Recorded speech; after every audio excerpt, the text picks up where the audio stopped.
मेरे प्यारे छात्रों, आप सबों का स्वागत है। आज के इस वीडियो में हम लोग बात करेंगे Indian civilisation and culture part 2। और ये जो चैप्टर है आपके बिहार बोर्ड के क्लास 12 के इंग्लिश का पहला चैप्टर है। इस चैप्टर का हम लाइन बाय लाइन व्याख्या कर रहे हैं, एक एक लाइन की व्याख्या हिंदी में कर रहे हैं। पार्ट 1 आपने देख लिया होगा। आज हम लोग पार्ट 2 शुरू करेंगे।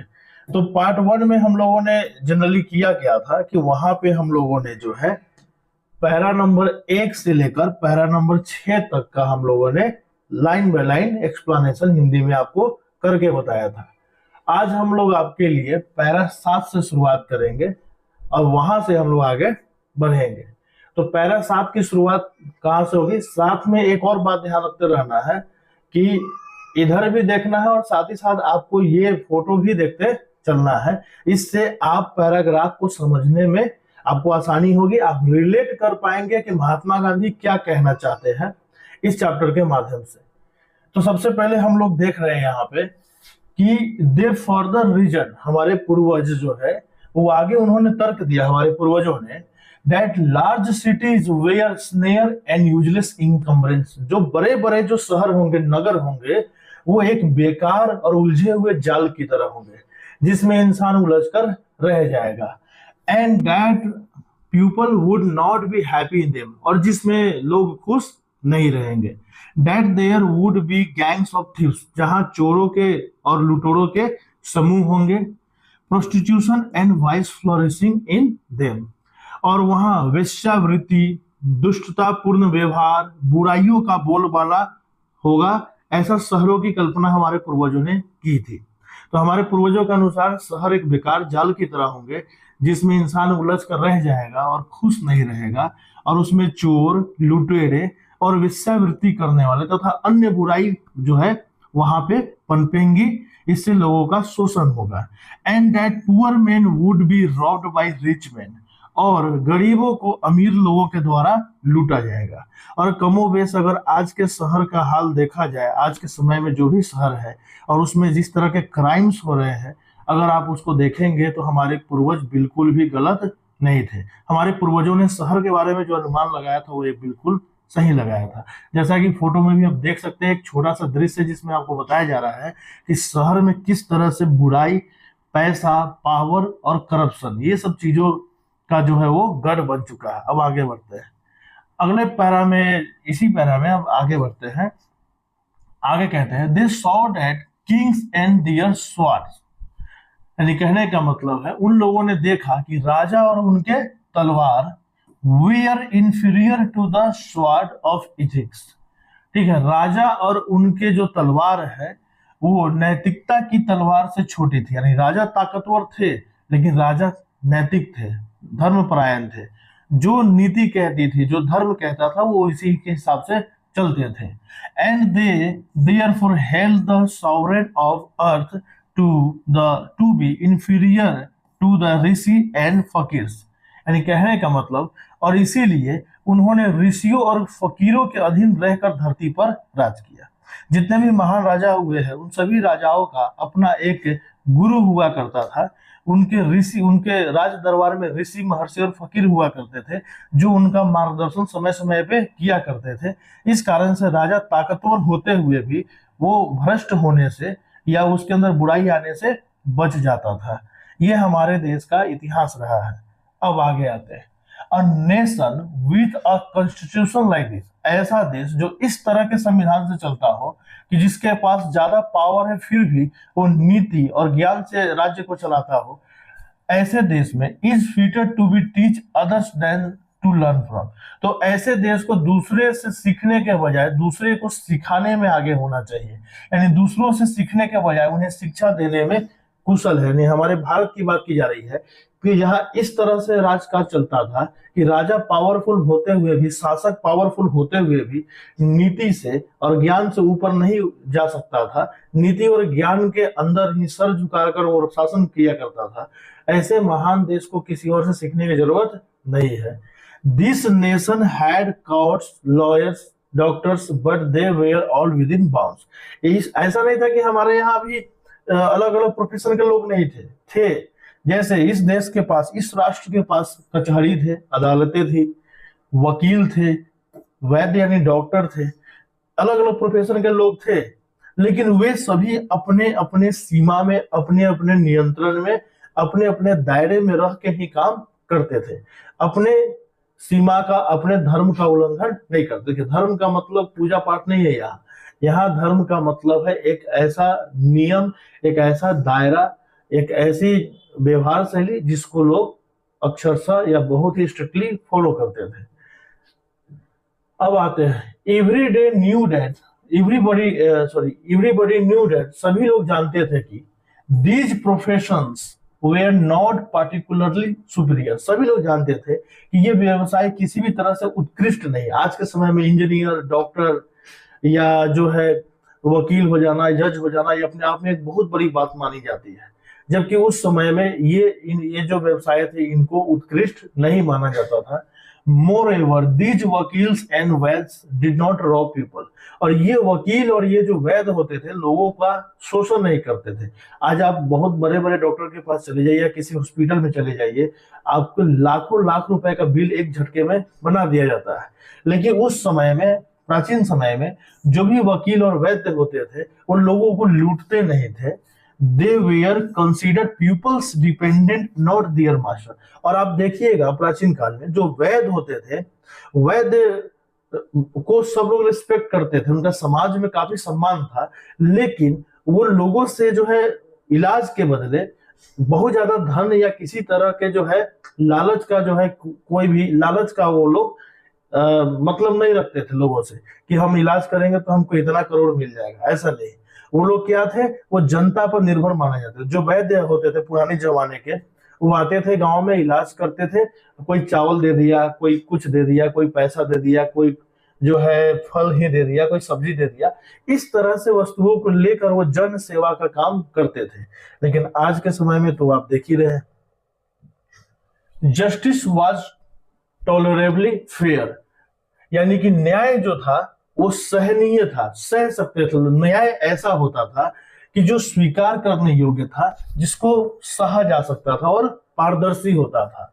The ordinary rule was to avoid court, और एक सामान्य नियम था, एक साधारण नियम था कि जितना हो सके उतना कोर्ट से बचना है। और गांवों में जाइएगा आज भी तो लोग कोर्ट कचहरी में फंसना नहीं चाहते हैं, वो आपस में बैठकर पंचायत के माध्यम से ही मामलों को सुलझा लेते हैं। ये जो हमारे अंदर जो इस तरह की जो टेंडेंसी है हमारे गांवों में, ये प्राचीन काल से चली आ रही है। There were no touts to lure people into them, और वहां कोई बिचौलिया या कोई ब्रोकर या कोई ठगने या फंसाने वाला दलाल नहीं था जो लोगों को फंसा देता। जैसे बहुत सारे लोग आते हैं कि लोगों को चढ़ा बना के ले जाते हैं कोर्ट में, केस करवा दिए, वकील के साथ कमीशन बना हुआ है। या किसी को कोई छोटा मोटा जुकाम सर्दी है, उसको जो है बढ़ा चढ़ा के डरा दिया, उसको ले गया बड़े हॉस्पिटल में, इलाज करवाया, उसमें कमीशन कमा लिया। इस टाइप के लोग उस जमाने में नहीं हुआ करते थे। ठीक है, इविल टू वाज नोटिसेबल, ऐसा नहीं था कि बुराई नहीं था, लेकिन only in and around Capitals, बुराइयां थी, लेकिन ये सभी बड़े बड़े जो शहर या जो नगर या राजधानियां हुआ करती थी उसके इर्द गिर्द ये बुराइयां देखी जाती थी। लेकिन ग्रामीण इलाकों में, आम जन में ऐसी बुराइयां नहीं थी। The common people lived independently, और आम लोग बहुत ही स्वतंत्र रूप से रहते थे। And followed their agricultural occupation, और अपने कृषि के कार्य को, खेती के कार्य में वो संलग्न रहते थे। दे एंजॉयड ट्रू होम रूल, और वो सच में अपने स्वराज का आनंद लेते, सच्चे स्वराज का। स्वराज मतलब अपने शासन का, किसी के अंदर है नहीं, कहीं कोर्ट कचहरी के पास नहीं जाना है, कभी किसी राजा के पास नहीं जाना पड़ा, जो भी मामला हुआ स्थानीय स्तर पे सुलझा लिया। इससे क्या हुआ, स्वराज मतलब अपना राज खुद चलाना। असल में हमारे पूर्वज ही ट्रू होम रूल को एंजॉय करते थे, स्वराज का आनंद लेते थे। आगे बढ़ा जाए और साथ साथ में आपको फोटोज भी देखते चलना है, इससे थोड़ा सा कि किस तरह से पंचायतें वगैरह बैठती थी। ठीक है, इससे आपको क्या होगा, चीजों को समझने में आसानी होगी, आप विजुअलाइज कर पाएंगे कि जो बातें यहाँ बताई जा रही है वो बातें यहाँ फोटो में आपको दिखाई जा रही है। अब आगे बढ़ते हैं। नेक्स्ट है हमारा द इंडियन सिविलाइजेशन। अब फिर से भारतीय सभ्यता की बात शुरू कर रहे हैं महात्मा गांधी। भारतीय सभ्यता एज डिस्क्राइब्ड बाय मी, भारतीय सभ्यता, जैसा कि मेरे द्वारा वर्णन किया गया है, मेरे द्वारा व्याख्या की गई है, has been so described by its votaries, वैसे ही व्याख्या इसके समर्थक कहते हैं। भारत को चाहने वाले जितने भी लोग हैं, जो भी भारत का समर्थन कहते हैं, चाहे महात्मा गांधी हो या कोई भी हो, वो भारत के बारे में जब भी बोलेंगे तो ऐसी ही बातें बोलेंगे। In no part of the world, दुनिया के किसी भी भाग में, किसी भी हिस्से में नहीं, and other under no civilisation, किसी भी सभ्यता में ऐसा नहीं है, ऑल मेड अटेंड परफेक्शन, दुनिया के किसी भी सभ्यता में आज के समय में भी, बड़े से बड़े देश, डेवलप से डेवलप नेशन में भी, दुनिया का कोई ऐसा देश, कोई ऐसी सभ्यता नहीं है, कोई ऐसा कोना नहीं है जहां के लोगों ने पूर्णता प्राप्त कर ली हो, हर मामले में वो परफेक्ट हो, परफेक्शन आ जाए, ऐसा दुनिया में कोई देश नहीं है। और ये बात सच है, दुनिया में ऐसा कोई देश नहीं है जिसके लोग हर मामले में परफेक्ट हो जाए। बुराइयां हर जगह है, अच्छी अच्छी बुरी बातें सभी जगह है, कहीं अच्छी ज्यादा है, कहीं बुरी बातें ज्यादा है। वही महात्मा गांधी कह रहे हैं, the tendency of Indian civilisation is to elevate the moral being, भारतीय सभ्यता की, ये सिविलाइजेशन में एस नहीं होगा, भारतीय सभ्यता की सबसे बड़ी खास बात क्या है कि ये नैतिकता को बढ़ावा देता है। बहुत इंपॉर्टेंट लाइन है, इससे काफी क्वेश्चन बनते हैं एग्जाम में। भारतीय सभ्यता की टेंडेंसी क्या है, पूछा हुआ क्वेश्चन, टेंडेंसी क्या है, भारतीय सभ्यता की tendency elevate the moral being, moral being मतलब नैतिकता को, नैतिकता क्या होता है, नीति के अनुसार चलना। नीति क्या कहती है, यानी किस समय, किस जगह, किसके साथ कैसा व्यवहार करना चाहिए, कैसे बिहेव करना चाहिए, बड़ों के साथ, छोटों के साथ, दबे कुचले शोषित लोगों के साथ, ठीक है, ये दुश्मन के साथ, इस दोस्त के साथ, इस तरह का व्यवहार हम किस समय किसके साथ कैसे व्यवहार करें, इसी को नीति कहते हैं। और भारतीय सभ्यता नीति पे आधारित थी, नैतिकता को बढ़ावा देती है। That of the western civilisation is to propagate immorality, जबकि पश्चिमी सभ्यता जो है अनैतिकता को बढ़ावा देती है, यानी नीति के एकदम उलट। जैसे अगर कोई दबा कुचला है तो उसको आगे मत बढ़ाओ, उसको और दबा कुचला रहने दो ताकि तुम शासन कर सको।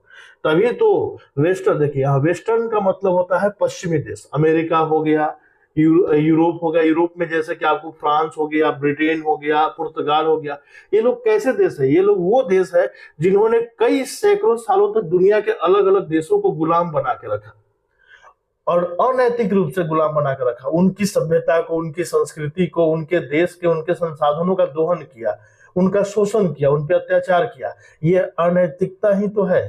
तो जो पश्चिमी सभ्यता है, यानी पश्चिम की जो सभ्यता है, इंग्लैंड की सभ्यता, ब्रिटेन की सभ्यता, अमेरिका की सभ्यता, वो अनैतिकता को बढ़ावा देती है और भारतीय सभ्यता नैतिकता को बढ़ावा देती है। जैसा कि पिक्चर में आप देख सकते हैं, एक तरफ बड़े बड़े बिल्डिंग्स बनते जा रहे हैं जिससे पर्यावरण को भी नुकसान हो रहा है, और एक तरफ आप देख सकते हैं कि प्राचीन काल में लोग कैसे जो है नैतिकता की बात करते थे, धर्म की बात करते थे, धर्म के अनुसार, नीति के अनुसार, ज्ञान के अनुसार अपने जीवन को आगे बढ़ाते थे। The latter is godless, the former is based on believe in gods, यानी कि बाद वाला कौन, पश्चिमी सभ्यता, और जो पहले की जो सभ्यता है हमारी भारतीय सभ्यता, दोनों में एक अंतर है। दूसरा नास्तिक है, गॉडलेस है मतलब कोई बिना भगवान का है। पश्चिमी सभ्यता के लोग भगवान को नहीं, मटेरियल को पूछते हैं, पैसा को, पावर को पूछते हैं, जबकि पहला सभ्यता यानी कि जो भारत की सभ्यता है वो ईश्वर की सत्ता में विश्वास रखता है, वो ईश्वर पे आधारित सत्ता है। जैसा कि आप देख रहे हैं फोटो में कि भारत की जो सभ्यता है, यहाँ के जो लोग हैं, अगर मान गए जैसे आपके पास आज कुछ नहीं है, आप बुरे समय में है, तो आप किसी को लूटते नहीं है, आप किसी के साथ गलत नहीं करते, बल्कि मन में विश्वास रखते हैं कि मेहनत करेंगे, ऊपर वाला को जो देना होगा देगा। जबकि पश्चिमी देशों में जनरली ऐसा नहीं है। मॉडर्न सिविलाइजेशन में क्या है कि अगर आपके पास कुछ नहीं है तो या तो हासिल करना चाहो, नहीं मिले तो छीन लो दूसरे से। ये दोनों सभ्यताओं में बेसिक अंतर है।